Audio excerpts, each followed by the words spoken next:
Hello, everybody. Okay, so welcome back to week 3 of Tuesday Night Lives. I'm really excited about this because instead of like showing up every now and then or trying to show up, a few times a week, I'm actually just intentionally showing up at 8:30 Eastern Standard Time on Tuesday night.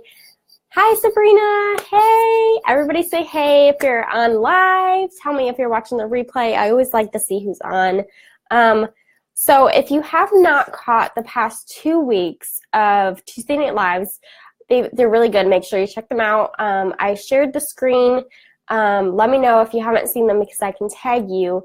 The first week we went over Pinterest board building, for your brand, and then the second week I showed you how to take those images and make them into a mood board so that you could pick your brand colors, so that you could create the whole vibe of what you want your brand to look like. And this week we're going to be talking about how to pick your fonts. This can be like really overwhelming. Like there's so many fonts out there. How do you know which ones to pick? How do you know how to pair it? And how do you even know how to use them correctly? So I'm going to help you guys answer some of these questions. Oh, good. I'm so glad you thought they were helpful, Sabrina. Yeah, I'm really just trying to be intentional this year with showing up with lots of value. And the way that I could do that is doing it once a week. So hello, welcome. Okay, so you're feeling overwhelmed. Okay, Sabrina agrees. So let's begin. So the first thing that we really need to do, and I feel like every time we're feeling overwhelmed with anything in life, it's really good to go back and figure out the purpose. Like, what is the purpose of you creating a graphic for whatever you're creating it for your business? So I know that when I started my own business, I really did not see all the roles that I was going to have to play in the beginning, like bookkeeping and accounting and contract writing and all that stuff. And so I'm sure for you guys, you did not really think about the role that you would be playing as a graphic designer in your business. And so my goal is to just kind of make it a little bit easier for you until you are in a place to hire a designer like me. So the purpose of creating your graphic is literally to communicate a message in the easiest way for your reader. So graphic design, if you look up the definition, it's literally marrying text and image together. So graphic design is communicating a message to the end viewer by combining text and image. So I'm going to be looking at notes just because it's a lot of info that I'm going to be sharing with you. So fonts is a great way to communicate because you're going to be able to create hierarchy with the different fonts that you pick, with the different sizes you choose, with all the different colors you put in it. But we want to make sure that it's easy to the viewer's eye so that it's not just this hodgepodge and mess of like all these different things to look at. We're using them in a consistent way, and we're using them with hierarchy so that they know we're showing them where their eyes should go first, what the most important thing is to see first, what they should see next, and we can all do that with how we're using our fonts. So I think the number one mistake that people make is, well, one, there's a few. So the first one is they are not consistent. They're not consistent with the fonts that they pick. So maybe they just see some that they like one day, and then a different day they see a font that they really like, and so they start using that one for a while, and then they switch up. And so I see this in all different aspects of your brand of not being consistent. But fonts is a really big one because it's a major component to your brand. And so you really need to just make sure that you pick them and then you stick with them.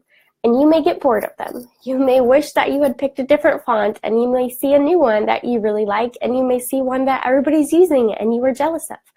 But I'm telling you, if you pick these fonts, and I'm going to help you pick them tonight, stay consistent with them, and you will really start to build that cohesive brand that people are going to recognize, and you're going to be so thankful that you were bored using them and you just stuck in your own little brand box. So, okay, so what I want you guys to do is I want you to pick no more than 3 fonts. If you pick anything more than 3, you're not creating consistency. You're really just creating that hodgepodge of a mess, and no one knows what to look at first, and it's not going to be working for you. So no more than 3. If you're feeling overwhelmed, pick 2. 2 is fine. You can always add that 3rd one later after you have established that foundation. And so if you have not already watched the first 2 lives, go back. I see some other people joined us. Say hi. Hi. It doesn't tell me who's on here, so tell me hey in the comments. But so the first live that I did 2 weeks ago, I told you to pick adjectives for how you want your brand to look and feel.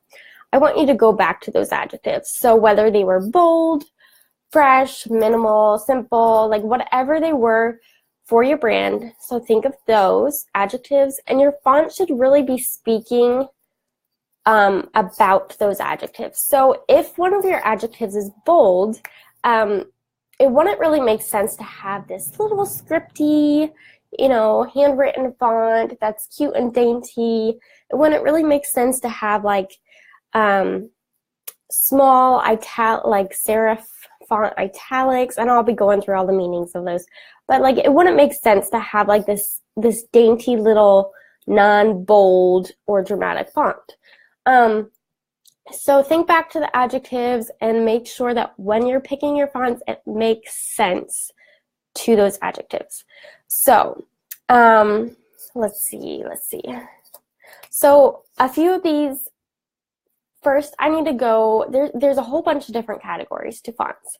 But for the purpose of this live and the purpose of like how much time we have, I'm going to condense them for you into 3. So 3 categories of fonts. There's serif, there's sans serif, and there is display. So this is going to cover all your fonts. And so I'm going to explain these to you right now. So serif is literally like, the newspaper font and like the Times Roman that you had to write all your school papers in growing up. Those little feet at the bottom of each of the letters are called serifs. So I actually have a printout right here. This title is in a serif font because there's little tiny feet at the end of each of the letter. And then the body is in sans serif font. So sans means without or no, like it's like the opposite of serif. So sans serif font is like Helvetica, Arial, all those simple fonts that have no little feet on them.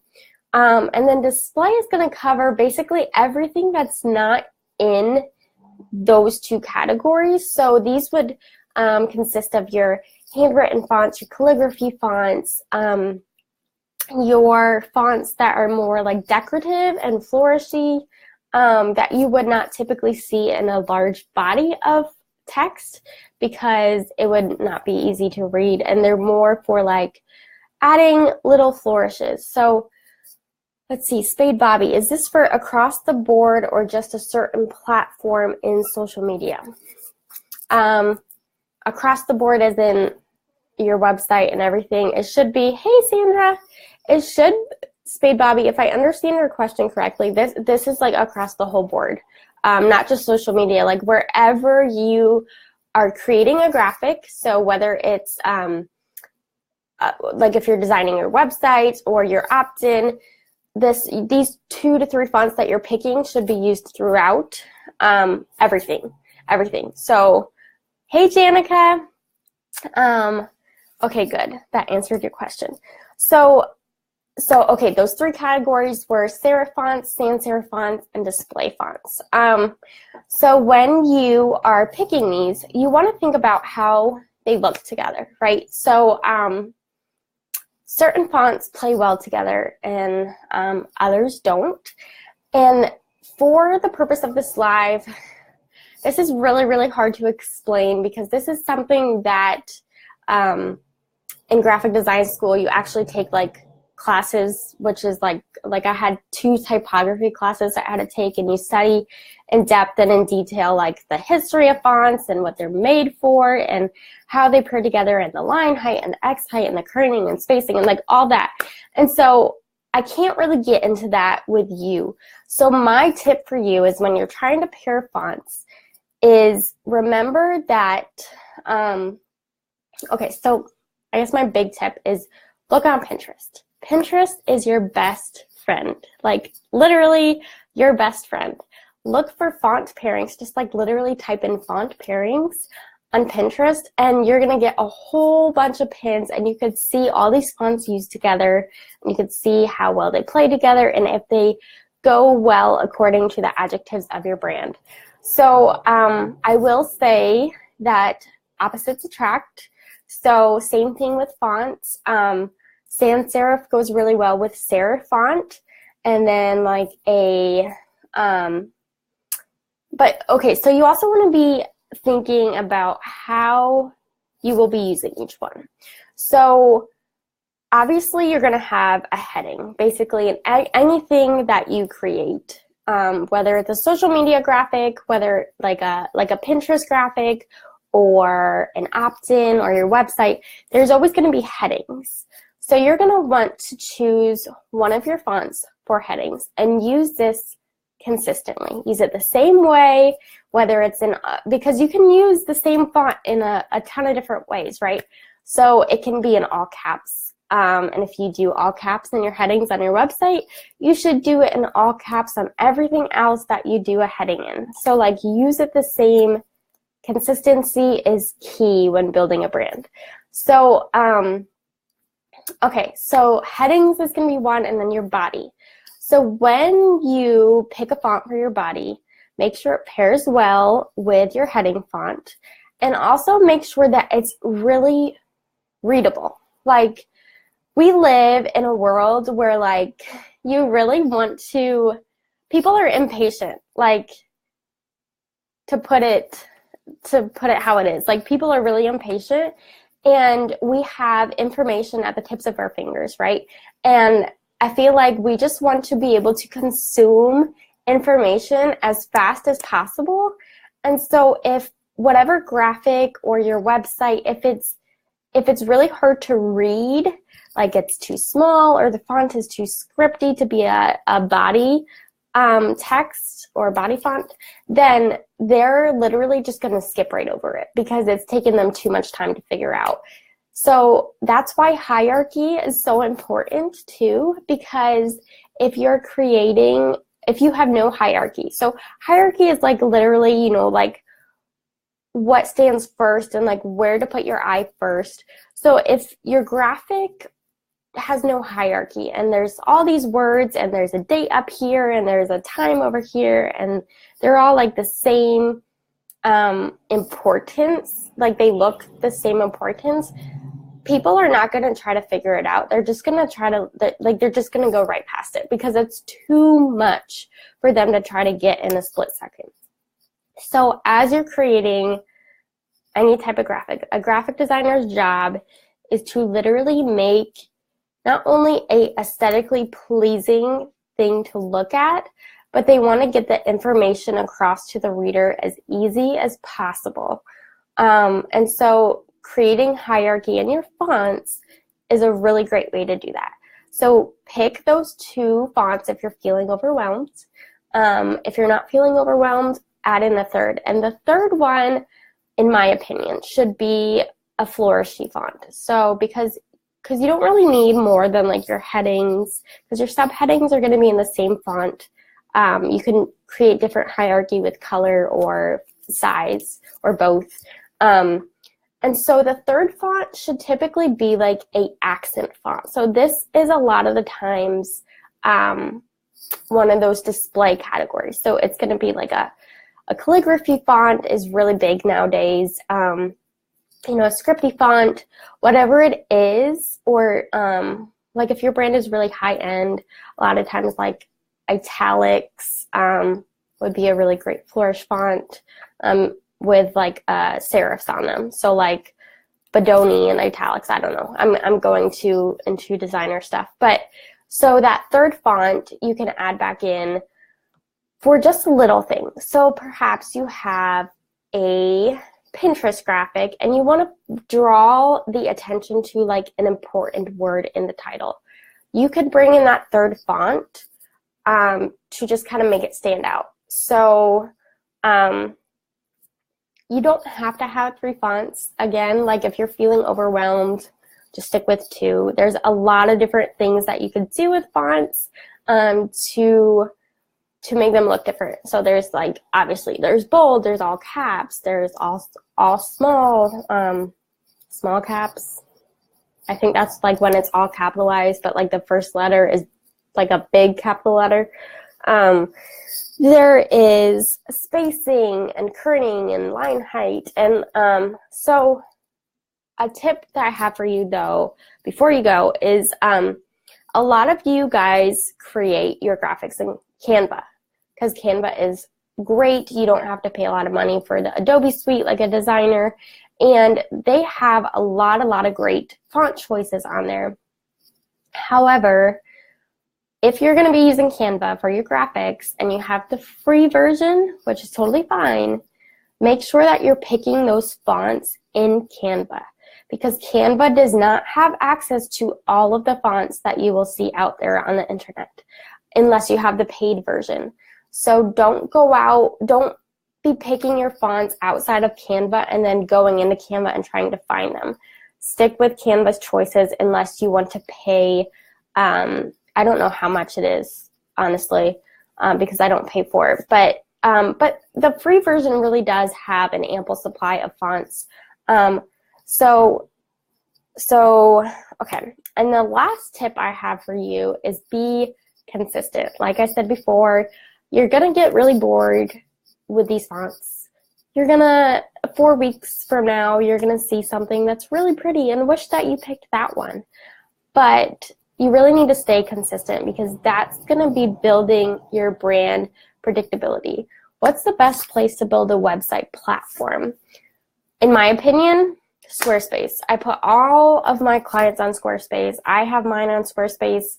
It's really user-friendly, and you can also upload your fonts onto there if they don't have them, but Squarespace has a great collection of fonts in there too.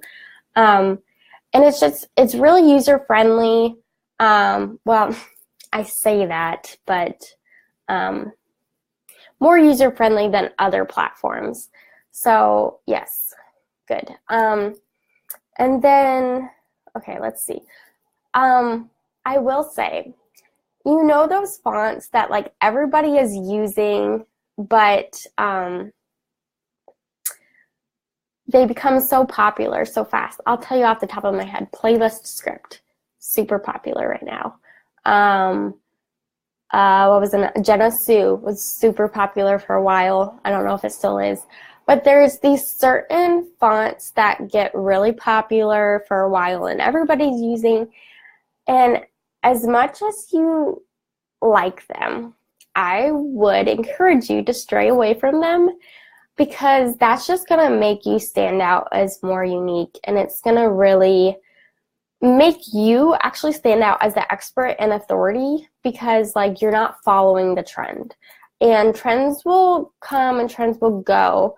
So if you're picking, you know, these popular fonts right now, they're not going to be popular in like a year, and you will probably wish you didn't pick it. So pick something that's true to you. Don't look at what anybody else is doing, and like really think about those adjectives that describe your brand when you're picking out these fonts. If you don't know if your fonts that you picked go together, I'd be happy to give you feedback. Just give me a picture in this group and ask me, like tag me, and I will totally tell you. And then also just make sure that when you're making graphics, make sure that your line height. So the line height is like the height between your lines of text. So like say these are 2 lines of text, the space between them is the line height. So make sure that your line height is like not too far away so that they don't look like they go together. but make sure that they're close enough so that they look like an item, but not too squished together. So that's just another tip that I have before we go. But hopefully this was helpful. I want to see the fonts that you picked out. I want to see your mood boards. And if you had not seen the last 2 weeks of Tuesday Night Lives, then you need to go check them out. Or if you can't find them, let me know. I will tag you, because I literally am building upon week by week what I share in here. So the first week was how to do a Pinterest board for your brand. The second week, which was last week, was how to make your mood board and pick your brand colors from your Pinterest board. And this week is all about fonts. So like we're literally building on top of each other. So go check those out if you haven't. And then next week, I think we're going to be having a Q&A. I think that's what I have scheduled. So come with your questions. And I will see you guys next week at 8:30. Thanks for hopping on. I'll talk to you later.